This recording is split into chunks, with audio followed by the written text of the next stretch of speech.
क्योंकि ये एक बहुत बड़ा अवसर है मेरी लाइफ में कि, और ये मैं फ़र्स्ट टाइम अपना इंटरव्यू दे रहा हूँ। मैंने कभी ऐसी कोशिश भी नहीं करी और मैं धन्यवाद करता हूँ परमेश्वर का कि उसने मुझे इतना सुंदर अवसर दिया और इतना बढ़िया प्लेटफॉर्म। और मैं आप लोगों के लिए प्रार्थना करता हूँ पिता परमेश्वर से कि आप बहुत तरक्की करें। तो मेरे साथ क्या हुआ कि मैं ऑफिस में बैठा था, तो एक लड़का अटेंडेंट था वो, तो वो सिंगर था और ऑर्केस्ट्रा पार्टी में गाता था, तो उसको हम लोग बैठा लेते थे कि भाई कुछ सुना यार। तो थोड़ा खाली समय में उसको सुन लेते थे हम कुछ गाने वाने, तो मुझे बड़ा अच्छा लगता था। तो मुझे उसको देख के थोड़ा शौक सा चढ़ा। मैंने कहा यार मैं भी कुछ ना गाने की मेरी इच्छा हो रही है। पहला सॉन्ग जो था वो मेरा जो लिखा मैंने, वो 1-2 लाइन गा के सुना सकता हूँ? बिल्कुल अंकल, बिल्कुल। जी, तो वो मैंने लिखा, कंपोज़ खुद किया। तो उसके बोल थे, लब से जब आंचल दबाती हो तुम, मेरी जान निकल जाती है। पहले ही इतनी हंसी हो और कयामत ढाती हो, लब से जब आंचल दबाती हो तुम, मेरी जान निकल जाती है।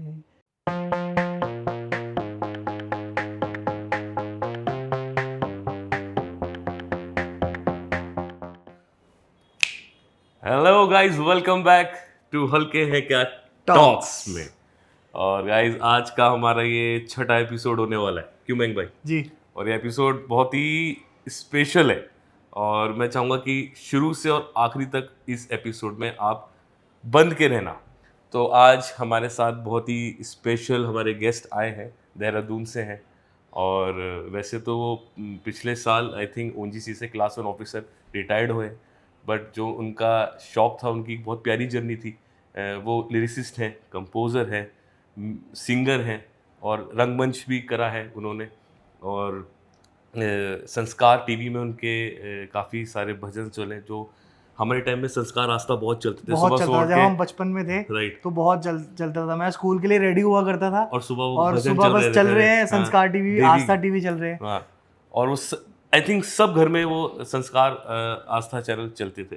अब तो खैर यूट्यूब का वो आ गया, तो सब यूट्यूब में ही सब सुनते हैं, बट उस टाइम बहुत था। और HMV से भी उनकी कैसेट्स भजन की रिलीज हो रखी है। तो आइए आज हम मिलते हैं मिस्टर राजेश जी से। कैसे हैं अंकल आप? जी मैं बहुत बढ़िया हूँ, आप बताइए आप कैसे हैं? बस आपका आशीर्वाद है। थैंक यू अंकल हमारे एपिसोड में थैंक आने यू के सो लिए। मच, आप आए। मैं आपको धन्यवाद करता हूँ कि आपने मुझे याद किया, इस लायक समझा कि मैं आपके इस सुंदर प्रोग्राम को मैं अटेंड करूँ, देखूँ और गुफ्तगू करूँ आप लोगों से, और कुछ अपने अनुभव मैं आप लोगों से शेयर करूँ, क्योंकि ये एक बहुत बड़ा अवसर है मेरी लाइफ में कि, और ये मैं फ़र्स्ट टाइम अपना इंटरव्यू दे रहा हूँ। मैंने कभी ऐसी कोशिश भी नहीं करी और मैं धन्यवाद करता हूँ परमेश्वर का कि उसने मुझे इतना सुंदर अवसर दिया और इतना बढ़िया प्लेटफॉर्म। और मैं आप लोगों के लिए प्रार्थना करता हूँ पिता परमेश्वर से कि आप बहुत तरक्की करें, बहुत तरक्की करें, करोगे, ये मेरा वायदा है आपसे। थैंक यू सो धन्यवाद मच। अंकल। बहुत आगे जाओगे, बहुत फेमस होगे, क्योंकि आप लोग बहुत सुंदर कार्य कर रहे हो, बहुत मेहनत भी कर रहे हो। इतना सुंदर सेटअप आप लोगों ने लगाया है और वो ऊपर वाला आपकी पूरी मदद करेगा, ये मैं पक्का आपको बोलता हूँ। Thank you uncle. तो अंकल आप एक गवर्नमेंट एम्प्लॉय थे, ठीक है? तो एक और उस टाइम पे गवर्नमेंट एम्प्लॉय होना एक बहुत बड़ी बात होती थी। मेरे डैड भी एक गवर्नमेंट सर्वेंट है, तो उसके साथ गवर्नमेंट जॉब के साथ आपने लाइक जो आपका पैशन था वो आपने फॉलो किया। इवन तो मैंने अभी आपके कुछ वीडियोस देखे थे, संस्कार टीवी वाले मेरे को भेजे थे अभिनव भाई ने, और मतलब मेरे को काफ़ी मतलब अच्छा लगा देख के वो, क्योंकि आजकल ऐसे गाने नहीं बनते हैं जैसे पहले ज़माने में भजन और भक्ति सॉन्ग्स बना करते थे। बिल्कुल। तो आपकी जर्नी कैसे स्टार्ट हुई अंकल वहाँ उस चीज़ के लिए? आपने कैसे पैशन फॉलो किया गवर्नमेंट जॉब में आके और सीधा फिर एकदम टीवी में आ जाना? बहुत ही सुंदर आपने ये प्रश्न मुझसे किया और ये वाकई मेरी ज़िंदगी का सबसे महत्वपूर्ण सवाल है। और मैं आज आप लोगों के सामने बताना चाहूँगा, संगीत की मुझे ABCD भी नहीं पता था कि म्यूज़िक क्या चीज़ होती है। मैं आपको सच्ची कह रहा हूँ, पता ही नहीं कुछ भी, ना मैंने कभी कुछ गाने गाए। मैं मतलब जॉब में ही था, मैं तब की बात कह रहा हूँ। तो मेरे साथ क्या हुआ कि मैं ऑफ़िस में बैठा था, तो एक लड़का अटेंडेंट था वो, तो वो सिंगर था और ऑर्केस्ट्रा पार्टी में गाता था, तो उसको हम लोग बैठा लेते थे कि भाई कुछ सुना यार। तो थोड़ा खाली समय में उसको सुन लेते थे हम कुछ गाने वाने, तो मुझे बड़ा अच्छा लगता था। तो मुझे उसको देख के थोड़ा शौक सा चढ़ा। मैंने कहा यार मैं भी कुछ ना गाने की मेरी इच्छा हो रही है, कैसे गा सकता हूँ, रिकॉर्डिंग हो सकती है? कह रहा हाँ सर, यहाँ पे एक स्टूडियो खुला है। तो यहीं करनपुर चौक पे स्टूडियो खुला था, तो वहाँ वहाँ पे रिकॉर्डिंग करते हैं वो लोग, कैरोके वगैरह सब बनाते हैं। मेरे को ये भी नहीं पता था कि कैरोके कुछ चीज़ होती है। मैंने कहा क्या होता है कि वो ट्रैक वगैरह बनाते हैं, उस पर गाना पड़ता है। अगर आप गाओगे तो आपको अपनी आवाज़ का नहीं पता चलेगा, इतनी अच्छी लगती है उसमें आवाज़। तो मैंने कहा ठीक है यार, कोई नंबर हो उनका दे दो। तो उसने मुझे एक नंबर दिया किसी का कि ये म्यूज़िक बनाते भी हैं और कंपोज भी करते हैं। तो मैंने फिर 3-4 जो हैं सॉन्ग लिखे और रोमांटिक लिखे। भजन का तो मुझे पता नहीं था कि मैं भजन में आ जाऊंगा, बिल्कुल सोचा भी नहीं था। तो मैंने रोमांटिक के सॉन्ग लिखे। तो पहला सॉन्ग जो था वो मेरा जो लिखा मैंने, वो 1-2 लाइन गा के सुना सकता हूँ? बिल्कुल अंकल, बिल्कुल। जी। तो वो मैंने लिखा, कंपोज खुद किया। तो उसके बोल थे, लब से जब आंचल दबाती हो तुम, मेरी जान निकल जाती है। पहले ही इतनी हंसी हो और कयामत ढाती हो, लब से जब आंचल दबाती हो तुम, मेरी जान निकल जाती है। तो मैंने लिखा और बनाया। उसके बाद फिर मैं रिकॉर्डिंग पे गया वहाँ पे फर्स्ट टाइम। अब यकीन मानिए कि जब मैं रिकॉर्डिंग पे बोला तो रिकॉर्डिंग उन्होंने म्यूज़िक बढ़िया बना दिया, सब कुछ करा। उनको पसीने छूट गए मेरे को रिकॉर्ड करते समय। अच्छा। हाँ, मैं बिल्कुल बेताला था, ताल पे ही नहीं। और अगर आप संगीत में जा रहे हैं तो आपको सुर और ताल का पूरा ज्ञान होना बिल्कुल, चाहिए। हाँ। तो मैं बेताला था बिल्कुल। तो बड़ी मुश्किल से उन्होंने मेरा एक गाना किया। तो जब मैं पहली बार लोगों ने सुना उस गाने को, तो लोगों ने बड़ी तारीफ़ की। हुआ बड़ा मुश्किल से वो। तो लोगों ने कहा, एक ही रिस्पॉन्स था कि आपकी जो वॉइस क्वालिटी और वॉइस जो है सोनू निगम से बहुत मिलती है। अच्छा। हाँ जी। तो ये वाक़ई सही बात है ये। तो मैं भी सुन के बड़ा हैरान हुआ। उसके बाद फिर मैंने दूसरा सॉन्ग बनाया, फिर तीसरा बनाया। 3 सॉन्ग मैंने रिकॉर्ड करके रख लिए और तीनों ही मेरे लिखे हुए थे। और दूसरा था, तेरी जुल्फ़ के साए में मेरा दिल मचलता है क्यों। तो ये लिखा, तीसरा एक और था। तो 3 रिकॉर्डिंग मैंने करके रख ली। और उसके बाद फिर मैंने सोचा यार रिकॉर्ड तो कर लिया, अब करूँ क्या मैं इसका? घर में सुनते रहो खुद ही। तो फिर मेरे एक मित्र थे, उनका उस वक्त जो है ऑडियो और वीडियो का पूरा होलसेल का बिज़नेस था पूरे उत्तराखंड में। मेरे अच्छे मित्र थे वो। तो मैंने कहा चलो आज उनसे संपर्क किया जाए, मेरे स्कूल टाइम के थे वो। तो मैंने उनसे मुलाकात की, उनसे पूछा। तो उन्होंने कहा, सुने उन्होंने घर आके सुने। कह रहा ये तो बिल्कुल सोनू निगम जैसे लग रहे हैं। मैंने कहा हाँ यार कुछ करो यार। तो एक्चुअली क्या है कि क्योंकि वो डिस्ट्रीब्यूटर थे तो कंपनीज़ के लोग आते थे उनके पास, सारे सोनी, एचएमवी, ये सब टी सीरीज़ वगैरह आते थे। तो मैंने कहा बात करो। तो एचएमवी सारेगामा से आए उन पर, तो उनको उन्होंने कैसेट दे दिया मेरा। तो वो दिल्ली ले गए, दिल्ली साउथ एक्स में ऑफिस था इनका। तो वहाँ उन्होंने सुना। सुनने के बाद मुझे बुला लिया उन्होंने। अरे वाह। और जब बुलाया तो मैं जब ऑफिस में गया, आप यकीन मानिए कि वहाँ दिग्गज जो आर्टिस्ट थे, क्योंकि सारेगामा एचएमवी तो हिंदुस्तान की बहुत बहुत बड़ी कंपनी है। तो वहाँ पे इतने बड़े बड़े दिग्गज गाने गा रहे, क्योंकि वो रीजनल सॉन्ग ज़्यादा करते थे, रोमांटिक नहीं, जो रीजनल होते हैं या भजन्स वगैरह करते थे वो लोग। तो उन्होंने कहा हम यहाँ दिल्ली में तो यही करते हैं। मैंने कहा चलो। मैं बैठ गया बाहर, लाइन लगी हुई लोगों की। मैंने कहा हमारा नंबर कहाँ आएगा? और वहाँ पे कोई हारमोनियम लेके बैठा, कोई तबला लेके बैठा हुआ। ना मुझे हारमोनियम बजाने आती, ना मुझे तबला बजाना आता है। और लोग बाप रे! मैंने कहा ये तो मेरे गुरु हैं भाई, मैं तो कुछ भी नहीं उनके सामने, इनके एक बाल के नोक के बराबर भी नहीं हूँ। तो उसके बाद वो आ रहे हैं, जा रहे हैं, आ रहे हैं, जा रहे हैं, कुछ नहीं हो पा रहा किसी का भी। फिर मुझे बुलाया उन्होंने, तो मैं गया अंदर। तो उनका नाम मैं भूल गया उन सज्जन का। उन्होंने कहा जी आपकी आवाज़ हमें बहुत अच्छी लगी और हम आपको 2 प्रोजेक्ट दे रहे हैं। मैंने कहा 2 प्रोजेक्ट मेरे को दे रहे हैं? मैंने कहा यहाँ तो सब वापस जा रहे हैं, लोग अपनी कैसेट सीडी डाल रहे हैं, वो सुन रहे हैं और ऐसे ही डाल रहे हैं कुछ ज़्यादा, क्योंकि बहुत आते हैं दुनिया भर के। मैंने कहा ये क्या हो गया? ये तो कुछ चमत्कार ही हो गया। तो मैंने कहा क्या गाना होगा कि यहाँ पे तो हम लोग जो है भजन ही करते हैं, और बाकी जो रोमांटिक है, जो आपका जो फील्ड है वो मुंबई में, उसके लिए मुंबई जाना पड़ेगा। अच्छा। तो ये अगर भजन गाना चाहते हैं तो आप कर लीजिए। मैंने कहा नेकी और पूछ पूछ। तो उन्होंने कहा एक ट्रेडिशनल भजन हमको चाहिए और एक फिल्मी धुनों पे चाहिए, और टाइम भी कम था क्योंकि वो शिवरात्रि आनी थी, शिव के भजन गाने थे उन्होंने। तो मैंने कहा चलिए, तो फिर ट्रेडिशनल मैंने भजन इकट्ठा किया, और उसमें मेरी मदर की बहुत हेल्प मेरे को मिली। मदर बचपन में हमको सुनाती थी ट्रेडिशनल भजन जो है, जी। तो वो मेरे को धुनें सारी याद थी।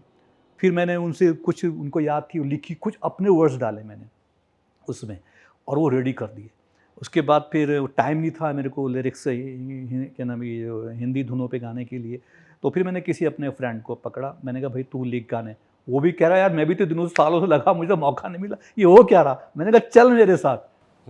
तो आप यकीन मानिए, जब हम कल्याणी स्टूडियो था आपका दिल्ली में, वो जगह का नाम क्या मैं भूल गया, तो वहाँ पे था, तो वहाँ पे रिकॉर्डिंग हुई। अब यकीन मानिए कि जब वहाँ पे म्यूज़िक कलाकार आए, मेरा सारा लाइव म्यूज़िक हुआ। अच्छा। कोई ऑटो ट्यून नहीं था? हाँ, कुछ भी उसमें नहीं है, सारा लाइव। उस टाइम तो ऑटो ट्यून चलता भी चलता नहीं भी नहीं, थे सब थे। अच्छा, तब भी थे? हाँ था, ऐसा नहीं। तो पूरा उसके बाद क्या हुआ कि वो सारे दिग्गज नेशनल लेवल के आर्टिस्ट, सारे सितारिस्ट, आपका गिटारिस्ट, आपका तबले वाले, परकशंस वाले, फ्लूट वाले, मतलब कमाल के लोग।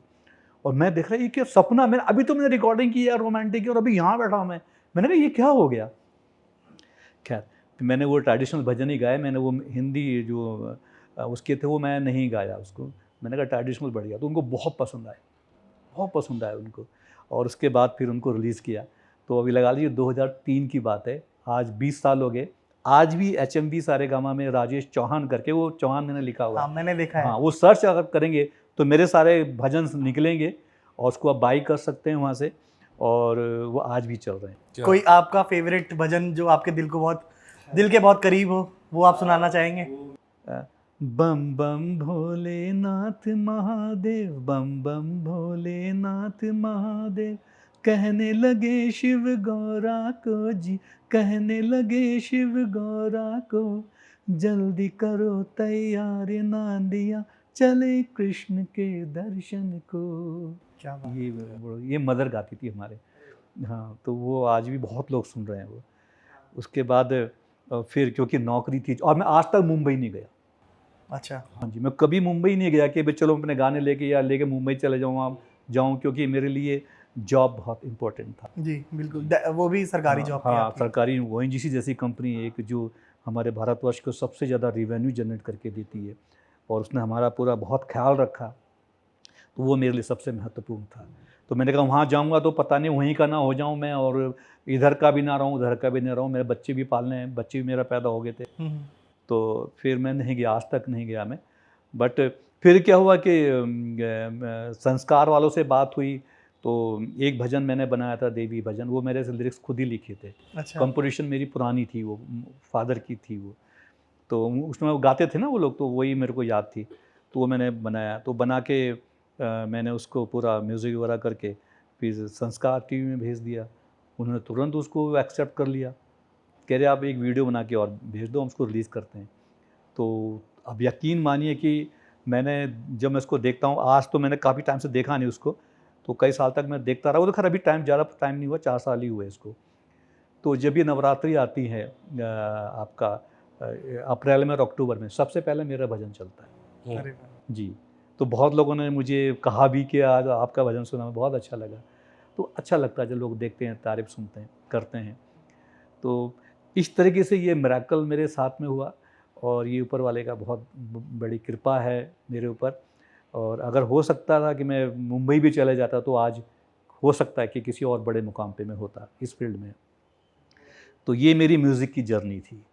तो एक चीज़ बताइए, क्या आप, जैसे सरकारी नौकरी भी थी, तो वो कैसे, वहाँ पे कोई आपत्ति नहीं होती थी किसी लोग कोई लोगों को, क्योंकि आजकल सरकारी विभाग तो बहुत स्ट्रिक्ट हो गए हैं, पहले आई डोंट नो कैसे हुआ करते थे, तो म्यूज़िक भी फॉलो करना और फिर अपनी जॉब भी करना, तो वो कितना आपके लिए डिफ़िकल्ट होता था? बहुत सुंदर क्वेश्चन आपका। एक्चुअली क्या, परमिशन लेनी पड़ती है। अच्छा। हाँ, परमिशन भी लेनी पड़ती है, आर्टिस्ट को परमिशन की ज़रूरत नहीं है। तो उसमें क्या है कि आपको केवल इन्फॉर्म करना होता है कलाकारों के लिए और खिलाड़ियों के लिए कभी कोई बाध्यता नहीं है। आप बिज़नेस नहीं कर सकते, हाँ जॉब में रह के बिज़नेस बिल्कुल नहीं कर सकते, मगर आपके अंदर आर्ट है और एक आप खिलाड़ी हैं, प्लेयर हैं, तो उसके लिए केवल इन्फॉर्म कर दीजिए। तो हमारा वहाँ का जो लीगल सेक्शन था, विजिलेंस वाला जो सेक्शन था, मैं पहले उनसे मिला। मैंने कहा क्योंकि ये ज़रूरी है बिल्कुल, बात करना। बहुत ज़रूरी होता है। हाँ, ऐसा नहीं है कि अपना आप शौक पूरा कर रहे हैं जॉब में रहते हुए। तो उन्होंने फिर मेरे को पूरे रूल्स पढ़ाए, दिखाए, गाइड दिखाई, पढ़ाई। तो उन्होंने कहा आप कीजिए, कोई दिक्कत नहीं है, आप बस एक परमिशन लेटर डाल दिए, वो सारे एक हाँ परमिशन लेटर डाल दीजिए, वो आप डाल दीजिए तो आपको आप गाइए, कोई दिक्कत नहीं है। तो वो मेरे को बड़ी खुशी हुई। मैंने कहा चलो हमारा ऑर्गेनाइजेशन भी इसके लिए अलाउ करता है, तो आर्टिस्ट की इज़्ज़त करते हैं और खिलाड़ियों का भी सम्मान करते हैं, तो बहुत खुश हुआ। फिर उसके बाद फिर बहुत ज़्यादा मैंने कोशिश नहीं करी, कोई ऐसा मैंने गाने नहीं बनाए, अभी तक नहीं बनाए, जॉब ही करता रहा। और अब रिटायर्ड हो गया हूँ मैं ओएनजीसी से, अभी लास्ट ईयर अप्रैल में। तो अब सोच रहा हूँ कि कुछ करूँ कोशिश। तो एक आप लोगों के साथ मिला, तो शायद ही कुछ ऊपर वाले ने लिखा होगा। अच्छा, हमने ये भी सुना है कि आप जो है सिंगर के साथ, कंपोज़र के साथ, लिरिसिस्ट के साथ आपने रंगमंच भी करे, आपने प्ले भी कर रखे हैं। जी, जी, जी, बिल्कुल, बिल्कुल, बहुत सुंदर। तो बचपन से ही क्योंकि मेरे को एक्टिंग का तो बहुत ज़्यादा शौक था। मैं एक्टर भी हूँ, अरे वाह! डायरेक्टर भी ऑलराउंडर हूँ। हैं आप। हाँ, डायरेक्शन में भी मैं कर सिखा, एक्टिंग भी सिखा सकता हूँ मैं। तो मैंने देहरादून में एक रंगमंच जॉइन किया था, मैं उसका नाम ले सकता हूँ। बिल्कुल। दून घाटी रंगमंच था। तो वहाँ पे मैं बहुत कुछ सीखा, बहुत कुछ सीखा वहाँ पे। सीखने के बाद फिर क्योंकि टाइम बहुत देना पड़ता था, रिहर्सल ये वो, और उस टाइम मेरा जॉब भी नहीं था, मुझे जॉब की बहुत ज़्यादा ज़रूरत थी, तो मैं जॉब के लिए स्ट्रगल कर रहा था, तो समय नहीं निकल पाया। तब तक आपने ओएनजीसी जॉइन नहीं किया था? नहीं, ओएनजीसी जॉइन नहीं किया था मैंने तब तक, क्योंकि मुझे जॉब बहुत चाहिए होता है, भाई सभी को जॉब की ज़रूरत पड़ती है। तो मैं उसके लिए मैं फिर कोशिश करता रहा, तो वहाँ टाइम नहीं दे पाया मैं बिल्कुल भी। बट वहाँ से सीख के मैं बहुत कुछ आया। तो हमने जो है नेशनल लेवल पे प्ले भी किए थे, और वो दून घाटी रंगमंच के थ्रू वहाँ सेकंड प्राइज़ भी हमको मिला नेशनल लेवल पे। जी। उसके बाद फिर हम एक आध्यात्मिक संस्था में भी थे हम लोग, मैं था, तो वहाँ पे तो हज़ारों लोग थे, और वहाँ पे एक नेशनल सेमिनार्स भी होते थे।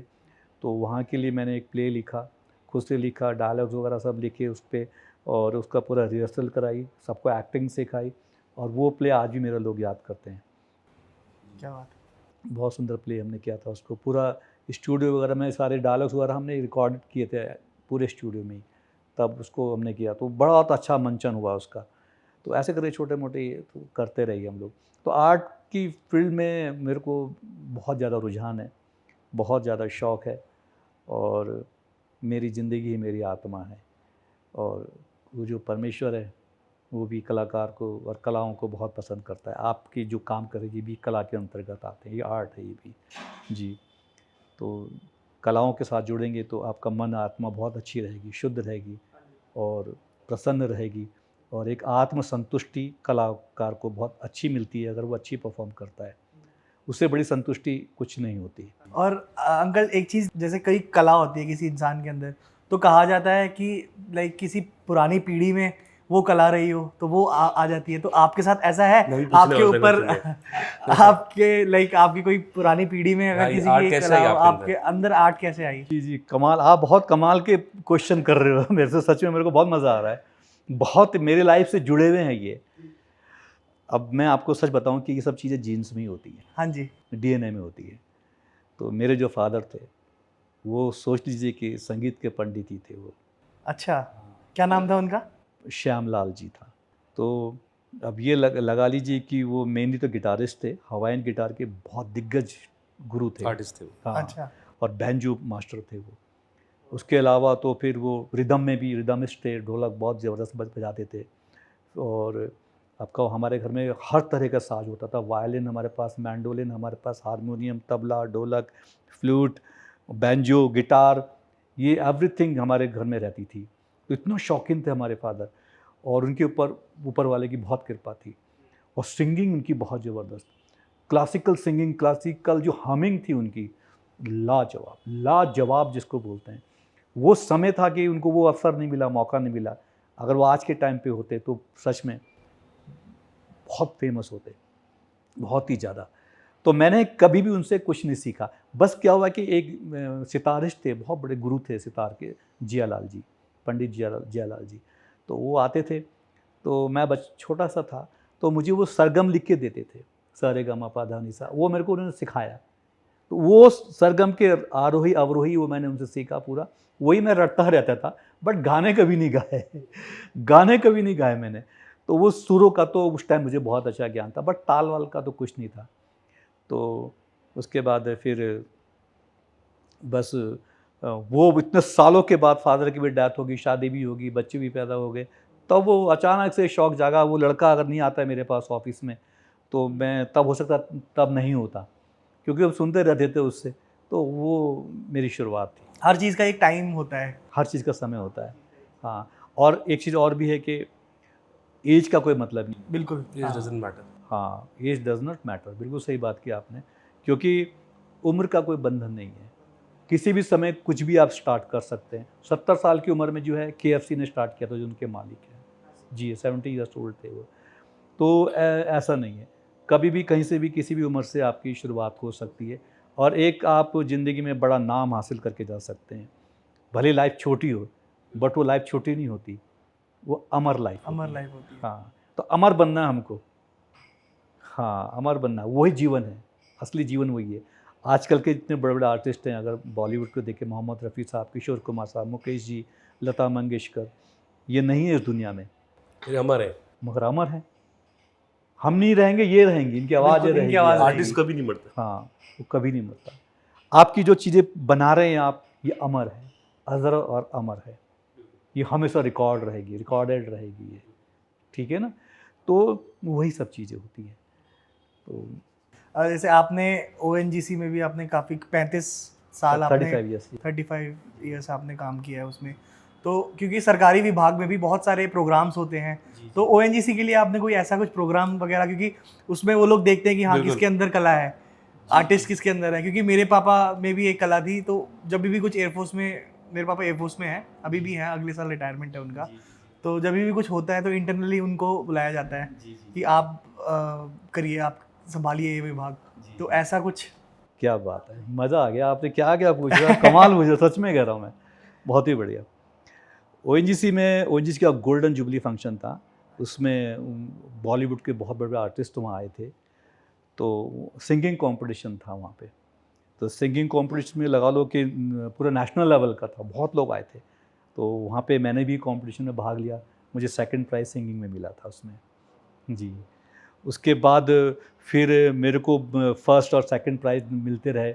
आपको सिंगिंग के अलावा मैं कविता पाठ मैंने किया था, उसमें मुझे प्राइज़ मिले हुए, और स्लोगन में मुझे प्राइज़ मिले हुए, और मुझे डिबेट में प्राइज़ मिले हुए, भाषण प्रतियोगिता में मेरे को फर्स्ट सेकंड इनाम मिला हुआ है, और कई सारी, मुझे ध्यान भी नहीं, मेरे घर में बहुत सारे भरे पड़े हुए हैं, तो मैंने बहुत सारे इनाम जीते हैं। अरे वाह, बहुत इनाम क्या बात जीते। है। कोई तो कविता याद है आपको कोई अपनी? कविता मुझे तो अभी मदर पे कविता लिखी थी, बट मुझे भी याद नहीं, इसमें मेरे पास लिखी पड़ी हुई है, वो कोई याद नहीं है मेरे को ऐसी। तो गौरैया बीच में गायब हो गई थी, आपने सुना होगा, तो उसके ऊपर मैंने लिखी थी कविता। उसके बाद गौरैया सब लौट कर आ गई। क्या बात है। अब देख सकते हैं आप गौरैया को, अब सब मिलेगी आपको जी। तो उस टाइम बहुत चलन चला, तो उन पे मैंने लिखी थी, वो लोगों को बहुत पसंद आई, एक अच्छा कॉन्सेप्ट था, नया कॉन्सेप्ट था, तो उस पर मुझे इनाम मिला था। तो सिंगिंग पे भी मैंने वो काफ़ी इनाम जीते हुए हैं, भाषण प्रतियोगिता, कविता प्रतियोगिता, और इंस्टेंट भाषण देना। इंस्टेंट का मतलब क्या है कि वो पर्ची रख देते थे, और पर्ची में से आपको ढूंढ के टॉपिक उसी टाइम मिलता था, उस टॉपिक पे आपको बोलना ऑन बोलना द था। स्पॉट। हाँ, On डिबेट the का मतलब spot तो था। वही होता है। वो भी मैंने जीता हुआ है जी जी। तो इस तरीके से काफ़ी कुछ किया हुआ लाइफ में।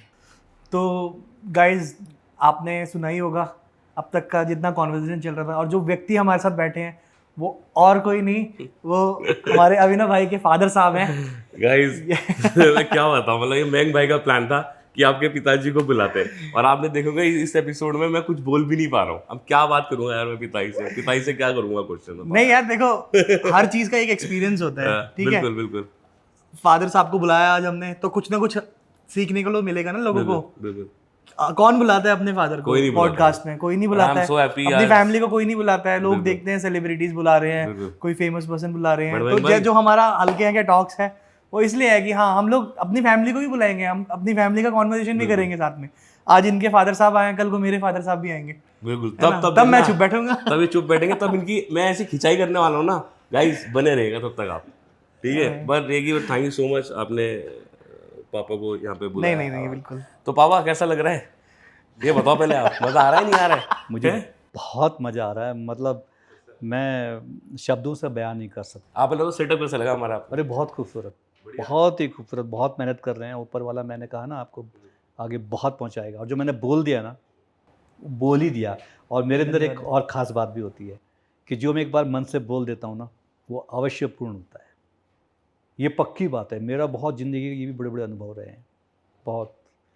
तो उसकी चिंता ना करें आप, बहुत आगे जाने वाले हैं, बहुत आगे जाने वाले हैं। और आज तो मैं आया हूँ, मैं तो कुछ भी नहीं हूँ, बहुत छोटा सा इंसान हूँ।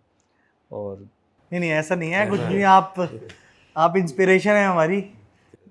तो बहुत बड़े बड़े आर्टिस्ट जो नेशनल इंटरनेशनल लेवल के हैं, जिनकी ख्याति है इस पूरे संसार में, वर्ल्ड में, वो भी आपके स्टूडियो में आएंगे। और इच्छा से आएंगे अपनी, ऐसा नहीं है कि आप उनके पास घूम हो गए, ऐसा नहीं है। वो खुद ही आएंगे, आप देखते रहना। आने वाले समय में बहुत बड़े बड़े दिग्गज आर्टिस्ट को आप लोग सब देखेंगे यहाँ पे, पक्की बात कह रहा हूँ मैं, झूठ नहीं बोल रहा हूँ। और इंतज़ार कीजिए। इसलिए हल्के हैं क्या? हल्के नहीं है, भारी है। हल्के हैं क्या मतलब, हल्के हैं क्या जो इनका ये चैनल है, इसको आप लोग रेगुलर देखते रहें, क्योंकि बीच में कब कौन सा ब्लास्ट हो जाए और आपकी आंखें हैं वाह क्या बात है, ऐसा होगा, ये होने वाला है बहुत जल्दी। तो बिल्कुल आप लोग सब रेगुलर इसको कीजिए, और जितना हो सके इसको शेयर कीजिए, लाइक कीजिए और सब्सक्राइब भी कीजिए। और ऊपर वाला आप सबको बहुत उन्नति देगा, आप सबकी मनोकामना पूरी करेगा। जितने भी लोग इसको देख रहे हैं, सुन रहे हैं, सब पे, चाहे वो किसी भी धर्म के, किसी भी जाति के हों, उसकी बहुत कृपा होगी, मेहरबानी होगी। ज़िंदगी के सारी तनाव आप लोगों की ज़िंदगी से दूर हो जाएंगे। खुशहाल ज़िंदगी आप लोग सब जियोगे, प्यार की मोहब्बत की ज़िंदगी आप लोग सब जियोगे। ये प्रार्थना है मेरी उस परवरदिगार से। तो अंकल एक चीज़ बताइए, जब इन्होंने आपको फर्स्ट टाइम बताया था कि हमारा ऐसे देहरादून में स्टार्ट करने का, इन टॉक शो स्टार्ट करने का एक प्लान चल रहा है, तो आपके मन में सबसे पहली चीज़ क्या आई थी? सबसे बड़ी बात है कि मुझे बहुत खुशी हुई। पहली बार लाइफ में मुझे ऐसा लगा कि हमारा जो बेटा है ये उस लाइन में चल रहा है कि जिस लाइन को मैं बचपन से सोचता था। Camera, action, light, interview, singing, ये सब इसी से जुड़ी हुई चीज़ें हैं, ये क्रिएटिविटी से जुड़ी हुई चीज़ें हैं, ठीक है। तो जब उसने मुझे बताया, मैंने कहा यार तू अब बढ़िया काम शुरू कर रहा है, अभी तक तो जितने भी किए हैं उससे बेस्ट यही काम है। और दुनिया में आपका फेमस होना ही है। आप दोनों, मयंक और अभिनव, एक सेलिब्रिटी के रूप में आने वाले हो आने वाले समय में, ये तो तय बात है, से कोई रोक नहीं सकता।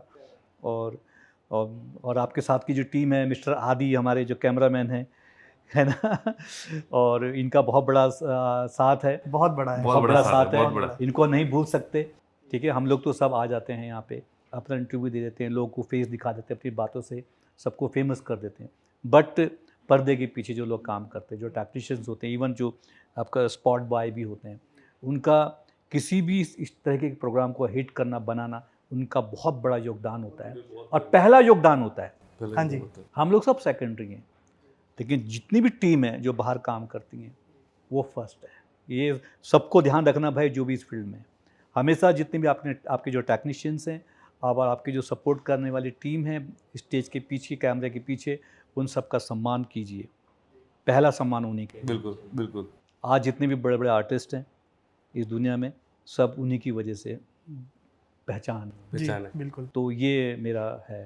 तो अंकल इनकी जवानी तो हमने देखी है, अभी जैसे जितना जानते हैं, इनके चाइल्डहुड मेमोरीज बताइए आप कुछ, लाइक बचपन में कैसे थे, क्योंकि बचपन में तो हम साथ नहीं थे, हमें तो साथ हुए अभी कुछ टाइम ही हुआ है। तो बचपन में ये कैसे इंसान थे, क्या शरारतें थी इनकी, तो वो कुछ बताइए इनके बारे में।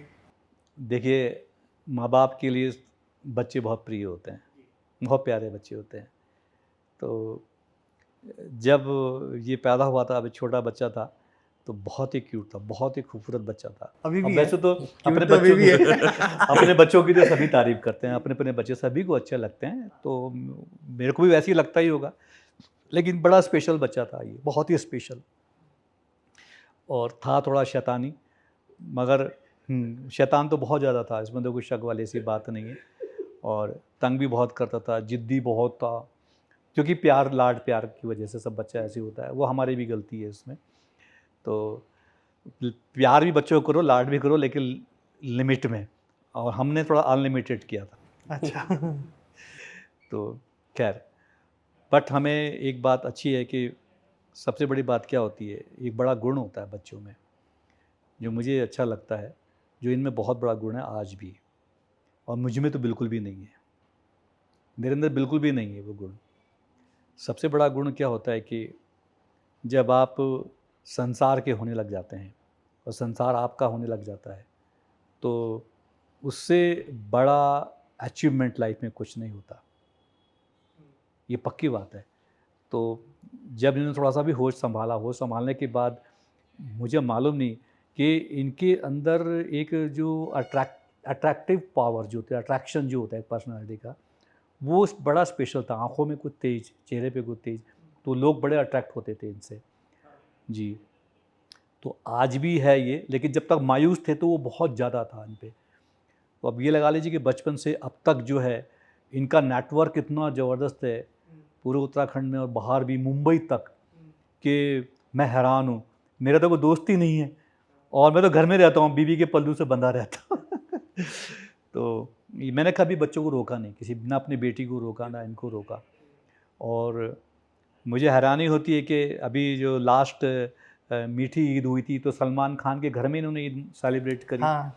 तो सबसे बड़ा अचीवमेंट यही होता है लाइफ का, कि अगर आपका नेटवर्क इतना खूबसूरत है, लोग आपको बहुत प्यार करते हैं और आपसे मुलाकात करते हैं, बात करते हैं, आपको घर में रोकते हैं, खाना भी खिलाते हैं, और हर चीज़ आपके लिए करने को तैयार होते हैं, तो इससे बड़ी बात और क्या हो सकती है लाइफ में। ये तो किसी को भी नहीं मिल सकती, नसीब में नहीं होती। तो मैं इसको भी उसकी कृपा ही समझूंगा कि मेरे साथ उन्होंने ऐसा किया, जिसमें था इनके साथ ऐसा किया, तो बहुत बड़ी बात है ये। और सबसे बड़ी बात क्या है, देखिए, बच्चा आपका बाहर गया, बहुत बड़ा नेटवर्क है, बहुत सारे लोग उसके फ्रेंड्स हैं, दोस्त हैं, लेकिन आज की तारीख है, मैं यकीन से कह रहा हूँ, कोई भी ऐसी शिकायत मेरे पास नहीं आई इनके बारे में, इनके खिलाफ किसी भी तरह की कोई शिकायत। हो जाता है ना कि बच्चे बाहर जा रहे हैं तो लोग कहते मैं हैं दबा यार देता हूँ यार, घर तक आने नहीं देता। नहीं यार, माँ बाप को सब पता चलता है। तो कहानी सब पहुंच जाती है, तो कुछ भी ऐसा नहीं, आदमी इतने लोगों के बीच में रहता है और कोई शिकायत नहीं, तो सबसे बड़ी संतुष्टि होती है। तो बच्चा बाहर जा रहा है, रह रहा है, कितनी देर में आ रहा है, तो उसकी टेंशन नहीं होती। इसके बाद अब आएगा फोन निकल आ गया। हाँ बिल्कुल आना चाहिए, अब तो आना चाहिए। तो मेरी बेटी है, मुंबई में है, हाँ, दीक्षा। दीक्षा, और वो पहले एयर होस्टेस रही, वो cabin cabin crew. Senior cabin crew. तो इंडिगो में, और उसके बाद क्योंकि उसको एक्टिंग का शौक था, वो भी खून में ही है ना सारा, आप क्या जी, कर बिल्कुल। सकते हैं। तो उसको वो एक्टिंग का ज़्यादा वो था, तो फिर उसको एक्टिंग का मैंने कोर्स करवाया मारवा स्टूडियो से, अच्छा, नोएडा में। नोएडा में। तो मैंने कोई बात नहीं बेटे, जो आपकी इच्छा आप कीजिए। तो उसने कोर्स करने के तुरंत बाद ही उसकी जॉब भी लग गई, लेकिन 3 साल करने के बाद छोड़ के मुंबई चलेगी, और मुंबई में बहुत ही मतलब नेशनल इंटरनेशनल कंपनीज के उसके ऐड आ रहे हैं रेगुलर, वो शूट पे ही रहती है। जी, मैंने देखा है, अभी वेब सीरीज भी निकली है। हाँ, वेब सीरीज में भी आई है अभी उसकी, एकता कपूर की, और धोनी के साथ भी रणवीर कपूर, और भी पता नहीं क्या क्या, मुझे तो याद भी नहीं है, उसके बहुत रेगुलर ऐड आते रहते हैं, और मैं देखता भी रहता हूँ कई बार यूट्यूब में, अरे ये तो मेरी बेटी है, और लिरिसिस्ट भी हो गई वो।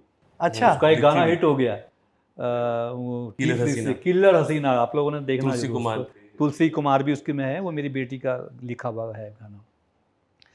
तो ये पता नहीं कुदरत क्या कर रही है। और तभी मैंने आपसे स्टार्टिंग में पूछा था कि जीन्स का बहुत बड़ा रोल होता है, तो वही है, अब कल को इनके बच्चे होंगे तो इनके अंदर भी वो जाएगी।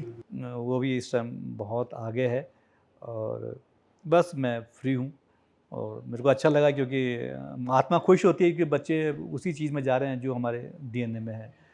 तो आज बेटा तो कभी था नहीं, ये कभी नहीं था ना आज की कभी उम्मीद थी। ये तो बिजनेस कर लो, शोरूम, मैंने पता नहीं कितने बिजनेस खोल के दे दिए इसको। तो हम लोग बिजनेस में सक्सेस नहीं हो सकते कभी भी। इसको जो जिसमें हमने खर्चे करने वो हमको हमारे लिए बने ही नहीं है। वो हमारे लिए तो कैमरा एक्शन ये सब चीज़ें बनी हुई हैं। और इसने जब इस फील्ड को पकड़ा चुना तो मुझे बहुत अच्छा लगा। मैंने कहा यार तो कमाल है यार, तो कभी मेरे को भी मौका मिल जाएगा आने का, तो आज मेरे को मिल गया। नहीं, जब हमारी बात होती है कभी बहुत हम बैठते हैं तो यही बोलते हैं कि आज से 4-5 साल पहले में जो इनके दोस्त हैं जो अभी बहुत ऊंचाई पे हैं, तो वो लोग बोलते थे भाई तूने तब क्यों नहीं स्टार्ट किया, तब स्टार्ट किया होता तो अब तो हर चीज़ का एक समय होता है। बिल्कुल। तो बस मे भी अब समय आया हो।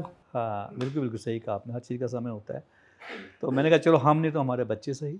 नहीं, आपने भी खूब कमाल किया है अंकल, ऐसी बात नहीं है। आप भी नेशनल टीवी पे आए हो, ऐसी बात नहीं। और अभी भी चल रहा है मेरा। हाँ हाँ बिल्कुल, मैं तो चाहूँगा और लिखिए, आप सॉन्ग्स लिखिए। हाँ मैं डालिए, लिखूंगा, मुझे कोई क्योंकि आजकल प्लेटफॉर्म इतने सारे बन गए हैं, तो आप अपना करिए।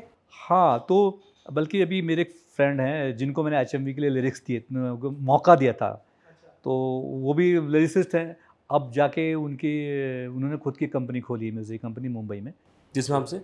उनका है टेप रिकॉर्डर प्रोडक्शन के, मिस्टर शैलेंद्र शर्मा उनका नाम है। तो उनकी अभी एक एल्बम निकली है, वो 1 मिलियन से भी पार कर गई एक हफ्ते में व्यूज़। हाँ तो वो मुझसे मिलना चाह रहे हैं, उनके मैसेज भी कई बार आ गए कि राजेश भाई देखिए उन्हीं का कॉल आ गया, ये उन्हीं का कॉल आ अरे गया, वाह। ये देखो वाह। ये देखिए वाह। मिस्टर शैलेंद्र वाह शर्मा। भाई, इसे कहते हैं। ये बोलते हैं। उठा सकता हूँ? हाँ उठाइए अंकल जी, उठाइए। हेलो शैलेंद्र भाई। हेलो राजेश भाई, नमस्कार। बहुत लंबी उम्र है, बहुत लंबी उम्र है आपकी। मैं अभी इंटरव्यू दे रहा हूँ अपने पॉडकास्ट में ना, यूट्यूब चैनल पे। तो मैं अभी जस्ट मुश्किल से आधा मिनट भी नहीं हुआ, मुश्किल से कितने सेकंड हुए, 2 सेकंड हुए, मैं आपको याद कर रहा था। देखो आपने दिल से याद किया, मैंने फोन कर दिया। हाँ मैं ये कह रहा था, मैंने कहा हमारे मित्र हैं शैलेंद्र शर्मा, उनका अभी एक मैंने आपके वीडियो में देखना मैं भेजूंगा, 20 साल के बाद कॉल कर रहे हैं ये, 20 साल के बाद आज कॉल आया इनका। और देखो कैसे मौके और पर आया कैसे मौके पे आया। इसे कहते हैं साइंस। साइंस है ना, ऊपर वाला है ना। ये बहुत बड़ी बात हो गई है कमाल है यार। ये मेरे को पता नहीं को हम चलो मिलने आ रहा है, इसका हिट हो गया एल्बम ना, इसकी खुद की कंपनी म्यूजिक कंपनी खोल दी। अभी आप बोल रहे हैं कि आप अभी मौका गा सकते हो, ये कर सकते हो। मैंने कहा देखो कैसा होगा। मैंने कहा फिर मेरा दोस्त है वो ये कर रहा है वो कर, कई मिलियन से कि मेरे ख्याल 2 मिलियन पहुंचने वाले हैं व्यूज। अरे वाह, क्या बात है। क्या बात है। तो बताए तो कोइंसिडेंस हो गया। हाँ तो इसको मैंने पहला मौका दिया था HMV में। हाँ जो मेरा दूसरा भजन, इसका भी रिलीज़ हो गया था कैसेट। हाँ उसमें मैंने सिंगिंग नहीं की थी। हाँ मैंने कहा भाई तू अगर, मैं नहीं गा सकता उसमें। तो ये बहुत बड़ी बात है। ये कुदरत, देखो मैंने बार बार कुदरत का नाम ले रहा, ऊपर वाले का नाम ले रहा, तो इसका मतलब कुछ तो बात है, कुछ तो बात है। कुछ तो है। क्योंकि ये सब चीज़ें एक आपको बताती हैं कि हम लोग कितने जुड़े साइन हुए होते हैं। साइन होते हैं, कितने जुड़े हुए हैं उससे। तो इसमें कोई प्लान नहीं है कि भाई मैंने प्लान करके तब ऐसा किया होगा। और ये सब चीज़ें आप फ़ोन से बात भी कर रहे हो, वो भी कर रहे हो, तो कमाल है ये। तो बाकी अंकल एक चीज़ मैं पूछना चाहूँगा आपसे, जो कि इनके जितने भी क्लोज्ड वन हैं वो भी शायद आपसे पूछना चाहें। वो इनसे तो पूछते रहते होंगे वो, क्या है अब? और पूरे देहरादून में जो भी हाँ, इनको मैं समझ जानते गया हैं। कि- हाँ क्या पूछ रहे हो? इनकी शादी का क्या इरादा है? इनकी शादी का क्या इरादा है? नहीं करने वाला भाई। अरे पापा बताएंगे ना, आप क्यों बता रहे हो? देखो मैं इनको एक बात शुरू से बोलते हुए आ रहा हूँ हमेशा से। मैंने अपनी खुद शादी करी, घर मैंने खुद बनाया अपना, मैंने बहनों की भी शादी करी दोनों, तो मैंने बड़े बड़े काम किए। तो जब मैंने माँ बाप की जिम्मेदारी निभाई तो वो संस्कार मेरे बच्चों में भी आने चाहिए, है ना। इसका ये नहीं कि अभी तुम्हारे लिए भी मैं करूं। मैंने हर चीज़ से इनको फ्री रखा, कैसे भी करो, जो भी करो, जहाँ भी पैसा लगाना है मैंने सब कुछ लगा दिया इनके लिए पूरा ज़िंदगी का। तो मुझे इसको मलाल नहीं है, चाहे वो नुकसान है चाहे नफ़ा हो, कैसा भी नहीं। तो इनसे बस मेरे को यही है कि लड़की भी आपने देखनी अपनी पसंद की, हमने कोई लड़की पसंद नहीं करनी भाई, क्योंकि आपने ज़िंदगी निभानी है, सब कुछ आपने करना है, और शादी भी खुद करनी है। हाँ और सबसे बड़ी बात है कि शादी का कभी दिखावा नहीं करना जी। और कभी दान दहेज के चक्कर में नहीं पड़ना, हम्म, बिल्कुल भी नहीं। और किसी तरह को डिमांड नहीं रखना, सिंपल मैरिज हो वो ज़्यादा अच्छा है, बहुत ना अच्छा लड़के वाले का खर्चा ना लड़के वाले का खर्च हो इतना, क्योंकि वो सब दिखावा होता है दुनिया को, और एक शान दिखानी है, तो वो शान तो केवल राजाओं की होती है बस, बाकी हमारी शान तो सब दब जाती है। दब जाती है। हाँ, तो वो सब चीज़ नहीं करना, और बस इतना हो कि दोनों सेटल हों। हाँ, तो गैस कोई ऐसी लड़की हो तो जरूर बताना। लड़की तो आपके पास बहुत सारी होंगी, बता दो तो। आज मौका है, देखो खुल के अरे बता दो कुछ कैमरा नहीं के है, सामने। कुछ नहीं है कोई अगर बाबा। पसंद है तो अंकल को बता दो। नहीं है भाई, कोई पसंद नहीं है, पसंद होती तो बता देता मैं उन्हें। अच्छा, हाँ, कोई दिक्कत थोड़ी है। तो जो भी है, बस इनकी जो भी पसंद है वो बिल्कुल हमारे सर आँखों पे, और वो पसंद अच्छी होगी, मैं पता है ऐसे वैसे हाँ, तो नहीं बिल्कुल होने अच्छी की। होगी। हाँ, तभी तो रुका हुआ हूँ मैं। वो है, और जो भी करें, और आप ही की फील्ड की तो ज़्यादा अच्छा है। तो गाइस ये देखिए पापा बता रहे हैं, कुछ ऐसा रिश्ता हो तो बताएगा। वो थोड़ा सा सही रहता है, क्योंकि उससे दोनों की अंडरस्टैंडिंग अच्छी रहती है, और दोनों फिर एक दूसरे के काम आते हैं, और आगे काम बढ़ता है, वैसा ही है। तो यही है बस मेरा शादी के विषय में तो। हाँ जी। तो अंकल बहुत ही अच्छा लगा आपसे मिलके, जो आपने बातें जो हमें बताई, जो शेयर करी, आपका पास्ट जैसा था, आपके पैशन के बारे में जो जो आपने बताया, और इनके बारे में तो बट मयंक भाई ने बहुत गलत करा है, ठीक है, बट मुझे अच्छा लगा पापा आए और काफ़ी कुछ पता चला है।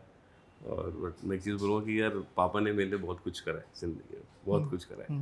हर एक चीज़ जिस चीज़ पे मैंने हाथ रखा है वो भाई मुझे मिला है, हम्म, और मैं कभी रिग्रेट नहीं कर, कभी मैं शिकायत नहीं कर सकता हूँ अपनी ज़िंदगी में। मेरे पेरेंट्स ने मेरे लिए ये नहीं करा है, हर एक चीज़ मेरे पास पापा ने दी है, और सपोर्ट तो रहता ही है पेरेंट्स का, बट पापा का तो, मम्मी पापा का तो खासकर बहुत ज़्यादा रहा है। हम्म, तो अच्छा रहा यार ये एपिसोड, थैंक बहुत यू। ज़्यादा पर अच्छा आपके था। तो पापा आएंगे तब मैं आपकी टांग खींचने वाला हूँ, जो आपने ये रखा है ना सीरीज। नहीं, मेरे पापा आएंगे छुट्टी, अभी नेक्स्ट मंथ आएंगे, तब मैं बुलाऊंगा उनको। ज़रूर ज़रूर। तो इस एपिसोड को यहीं ख़त्म करते हैं। जी, तो thank you uncle, thank you so much आने के लिए।